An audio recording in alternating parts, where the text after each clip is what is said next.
Halo, selamat pagi rekan trader. Apa kabar kalian hari ini? Semoga kalian semua sehat ya. Kembali lagi di YouTube channel Vantage Markets Indonesia di segmen mapping dan analisis pasar emas XAU USD untuk satu minggu ke depan.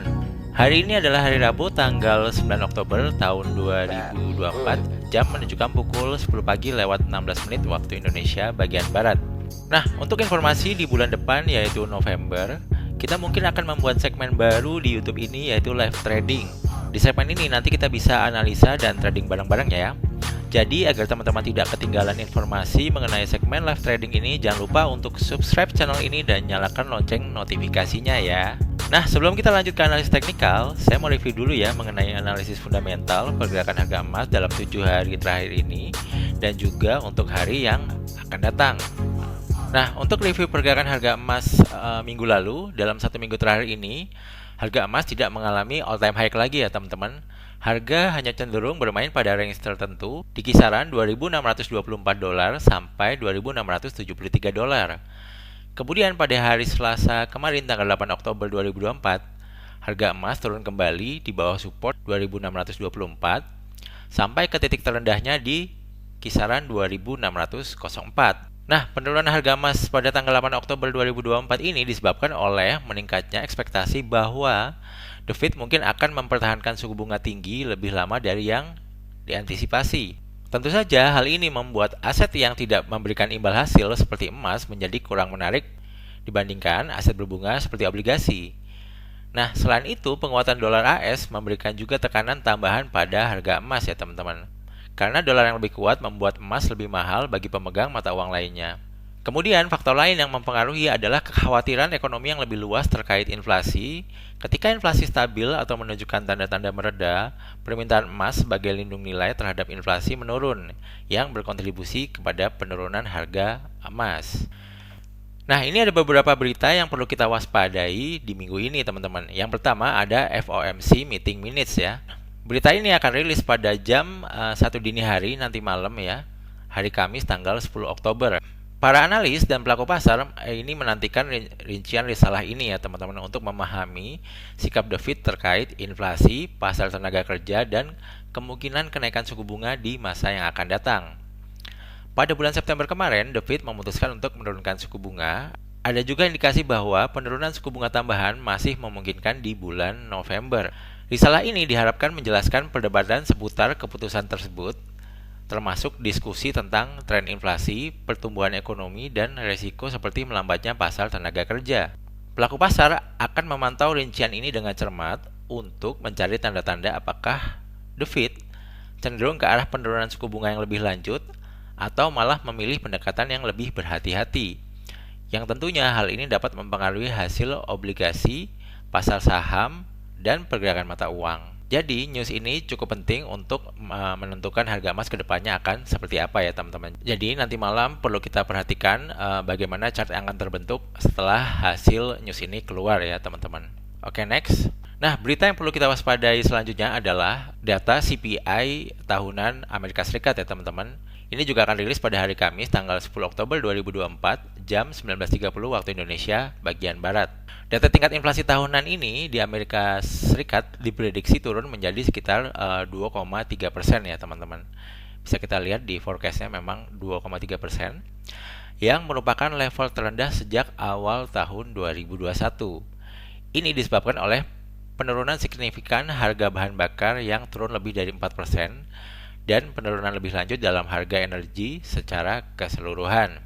Nah, jika hasil data aktual lebih tinggi daripada forecast dan previous, maka kemungkinan indeks dolar Amerika Serikat akan menguat dan harga emas akan bergerak turun. Sebaliknya, jika hasil data aktual lebih rendah daripada forecast dan previous, maka kemungkinan indeks dolar Amerika Serikat akan melemah dan harga emas akan bergerak naik kembali ya, teman-teman. Jadi hari Kamis malam ini perlu sangat kita perhatikan news ini. Kita lihat nanti hasilnya akan berapa yang keluar ya. Dan next data selanjutnya yang perlu kita waspadai adalah PPI monthly Amerika Serikat yang akan rilis pada hari Jumat tanggal 4 Oktober 2024 di jam 19.30 waktu Indonesia bagian Barat ya teman-teman. Buat teman-teman yang belum tahu PPI ya, ini singkatannya adalah Producer Price Index ya.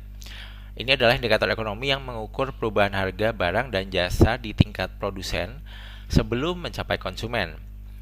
PPI menunjukkan bagaimana harga yang diterima oleh produsen domestik berubah seiring waktu dan biasanya dilaporkan secara bulanan oleh BLS atau Bureau of Labor Statistics. Indeks ini penting karena memberikan gambaran mengenai tekanan inflasi di tingkat awal rantai pasokan sebelum harga tersebut diteruskan ke konsumen melalui harga eceran atau yang disebut Consumer Price Index. Jika harga di tingkat produsen naik, nah biasanya harga di tingkat konsumen juga akan mengikuti meskipun ada waktu jeda ya teman-teman. Nah efeknya jika hasil data actual lebih tinggi daripada forecast dan previous, maka kemungkinan indeks dolar AS akan menguat dan harga emas akan bergerak turun ya. Sebaliknya jika hasil data actual lebih rendah daripada forecast dan previous, maka kemungkinan indeks dolar AS akan melemah dan harga emas akan bergerak naik. Jadi ini di hari Jumat juga perlu kita perhatikan ya data ini teman-teman. Oke, sekarang kita lanjut ke analisis teknikal ya teman-teman ya. Nah, terakhir saya bikin video untuk mapping dan analisis itu di hari Senin kemarin ya. Teman-teman bisa lihat. Ini di sini ada mapping terbaru mengenai supply dan area demand-nya ya teman-teman. Di hari Senin kemarin itu tanggal 7 Oktober ya teman-teman. Jadi di kisaran ini saya bikin video mappingnya ya.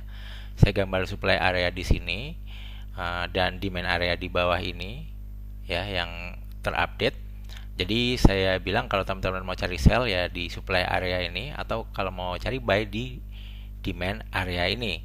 Tapi syaratnya ketika harga masuk di supply area atau di demand area ini, teman-teman jangan langsung klik entry buy atau sell. Jadi harus menunggu price action ya teman-teman yang seperti saya bilang di video-video sebelumnya. Jadi kalau ada price action pembalikan arah yang kita bisa entry sell di situ, maka kita bisa entry sell. Ketika harga masuk ke demand area ini ada pembalikan arah yang menunjukkan tanda-tanda naik, maka kita bisa entry buy gitu ya. Tapi kalau belum ada tanda-tanda pembalikan arah, jadi jangan langsung nge-buy gitu ya teman-teman. Nah ini kalau kita lihat yang di supply area ini ada tanda-tandanya ya. Kita lihat biasanya kita bisa lihat di time frame yang kecil ya. M15 atau 30 menit ya. Ketika harga naik di sini kan masuk ke supply area ini kan candlenya masih bullish ya teman-teman ya. Nah ini candlenya masih bullish. Nah di sini kita nggak boleh langsung sell ya. Nunggu di sini mungkin ada satu candle bearish ya. Nah baru kita boleh sell di sini dengan stop loss di atas supply area ini ya. Atau kita nunggu tanda-tanda lain seperti mungkin ini ada buntut, kemudian di sini bearish, baru kita bisa masuk sell ya. Itu yang namanya price action ya. Nah, seperti sama juga di sini ketika ini di time frame 30 menit ini dia lagi kencang turun. Nah, kita lihat ini kan candlenya bearish dan terus bearish ya. Baru dia muncul bullish di sini. Nah, ketika muncul bullish barulah kita boleh entry buy di sini ya dengan stop loss mungkin di bawahnya low yang terbentuk terakhir di sini. Atau kalau misalnya kita mau masih nunggu lagi di sini bearish lagi, nunggu bullish selanjutnya ya. Jadi di sini ada dua bullish ya dan ini lebih tinggi. Nah, baru kita bisa entry buy di sini dengan stop loss di sini ya, teman-teman. Nah, ini baru entry yang konservatif. Jadi benar-benar menunggu perilaku pelaku pasar terhadap area yang kita amatin ya, teman-teman. Nah, ini kan kalau kayak gini dia bisa dapat ya 72 pip kayak gitu ya. Nah, di sini kalau misalnya kita entry di sini pun kita masih bisa dapat 100 pip ya di sini. Jadi seperti itu ya teman-teman dalam menyikapi demand area dan supply area. Jadi bukan berarti ketika dia harga di dekat situ atau udah masuk sini kita langsung entry buy aja, atau ketika harga naik masuki supply area kita langsung entry sell. Jadi nggak langsung seperti itu. Jadi kita harus mengamati perilakunya di time frame yang lebih kecil, yaitu bisa di 30 menit, bisa juga di 15 menit ya kalau saran saya. Oke, jadi mapping kita masih bekerja dengan cukup baik ya di supply area dan di demand area, walaupun dia agak meleset sedikit. Selanjutnya kita akan coba untuk analisis dan mapping pergerakan harga gold untuk 1 minggu ke depan ya. Tunggu sebentar ya, saya gambar dulu areanya teman-teman. Nah, ini dia gambar mappingnya ya teman-teman untuk 1 minggu ke depan. Jadi yang pertama-tama yang mau saya bahas ini di time frame daily maupun di H4 ini struktur market dari gold ini sudah berubah ya, dari arahnya sebelumnya naik dia menjadi turun ya. Ini udah saya gambarin ya, ini polanya dari high ini turun ke low sini, naik ke high sini, dan dia break low yang ini membuat low yang semakin rendah ya. Jadi ini membentuk struktur market turun ya, atau trending down ya. Jadi untuk sementara waktu di time frame daily dan H4 ini arahnya sudah mulai turun. Jadi kalau arahnya sudah seperti ini, maka kalau nanti ada pergerakan naik di harga gold, maka kita bisa mencari entry sell ya teman-teman ya. Jadi entry sell-nya ini kita akan cari ketika harga mendekati atau memasuki supply area ini ya teman-teman. Dan seperti yang saya ingatkan lagi, ketika masuk supply area ini bukan langsung sell, tapi lihat juga price action-nya bisa menggunakan time frame yang lebih kecil. Kemudian walaupun ini trennya turun, demand area ini juga akan menjadi ibaratnya ya, ini benteng-benteng yang harus ditembus oleh harga kalau harga gold ingin turun lebih jauh lagi ya teman-teman.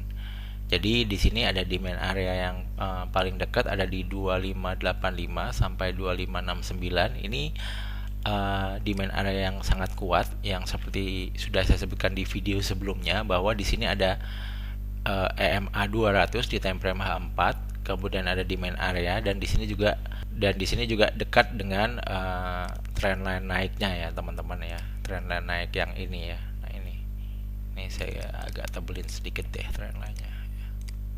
Nah di sini ya.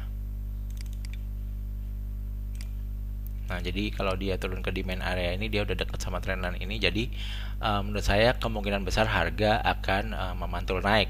Tapi perlu diingat lagi sekali lagi bahwa ketika harga turun kencang dan memasuki area ini, tetap lihat price action-nya dulu. Kalau misalnya nanti ada tanda-tanda dia naik di time frame yang lebih kecil, baru teman-teman bisa entry buy. Nah, buat teman-teman yang belum belajar price action, mungkin nanti kedepannya saya akan buat konten edukasi mengenai price action. Jadi teman-teman bisa subscribe dulu ya channel ini biar nggak ketinggalan informasinya. Jadi mungkin seperti itu dulu ya teman-teman untuk video mapping dan analisis beserta strateginya di pasar emas SKUSD. Semoga area-area yang sudah saya gambarkan ini cukup jelas ya. Ini angka-angkanya ada di mana ya. Jadi teman-teman bisa mengamati area-area ini ketika harga turun mendekati atau naik mendekati area tersebut. Sekali lagi juga saya infokan, mungkin jika teman-teman ingin video segmen mapping dan analisis emas ada di hari yang lain selain di hari Rabu, bisa minta tolong klik tombol like-nya untuk video ini ya. Yang terakhir, semoga bermanfaat. Jangan lupa untuk subscribe juga video ini dan share ke teman-teman yang membutuhkan. Terima kasih, sampai jumpa di video yang lain. See you guys, bye-bye.